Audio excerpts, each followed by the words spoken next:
రైతుల సమస్యలను పరిష్కరించడంలో కాంగ్రెస్ పూర్తిగా విఫలమైందని మాజీ మంత్రి జోగురామన్న ఆరోపించారు. బూటకపు హామీలతో అధికారంలోకి వచ్చారని విమర్శించారు.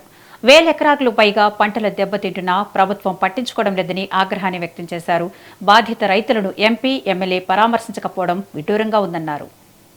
3-4 రోజులు ఉన్నట్టు నుంచి భారీ వర్షాల వల్ల ఆదిలాబాద్ నియోజకవర్గంలో దాదాపు ఎప్పుడు ఈ పెనుగంగా వరద వల్ల ప్రతి సంవత్సరం కూడా 20,000 ఎకరాల పంట ఆదిలాబాద్ అసెంబ్లీ నియోజకవర్గంలో దెబ్బతింటూనే వస్తుంది. కానీ ఇప్పుడు కూడా ఇలా బేలా మండల్ ఉన్నాం.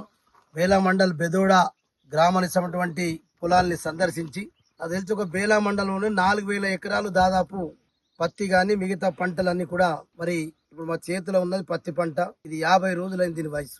90 రోజుల నుంచి 120 రోజులలో పంట చేతికొచ్చేటటువంటి పత్తి పంట. ఇప్పటి దీని వయసు సగం అయిపోయింది. మరి ఇప్పటికీ మొత్తం ఈ పంట మునిగిపోయింది. కాబట్టి గత సంవత్సరం దెబ్బతిన్నది. రాష్ట్ర ప్రభుత్వం ₹1 కూడా కేంద్రం ఇవ్వలేదు. కేంద్ర బృందాలు రాలేదు. ఇక్కడ ఎమ్మెల్యే, ఎంపీ కేంద్ర బృందాలు తెప్పించి మరి పొలాల్ని కూడా సందర్శించడానికి ఒక ప్రయత్నం కూడా చేయలేదు. రేవంత్ రెడ్డి గారు అయితే కేసీఆర్ గారు ఎకరానికి 10,000 ఇస్తున్నాడు.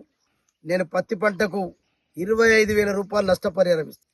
సరే నమ్మిండ్రు, నష్టం జరగాలని ఎవరు కోరుకుంటలేము. కానీ కనీసం ఇలా అతి వర్షాల వల్ల వరదల వల్ల మరి ఇప్పుడు నష్టపోయినటువంటి గత సంవత్సరం ఇవ్వలే. ఈ సంవత్సరం కూడా ఇప్పుడు చేతికి వచ్చిన పంట పోయింది. కాబట్టి మా బీఆర్ఎస్ పార్టీ ఆదిలాబాద్ జిల్లా శాఖ డిమాండ్ చేస్తా ఉన్నాం.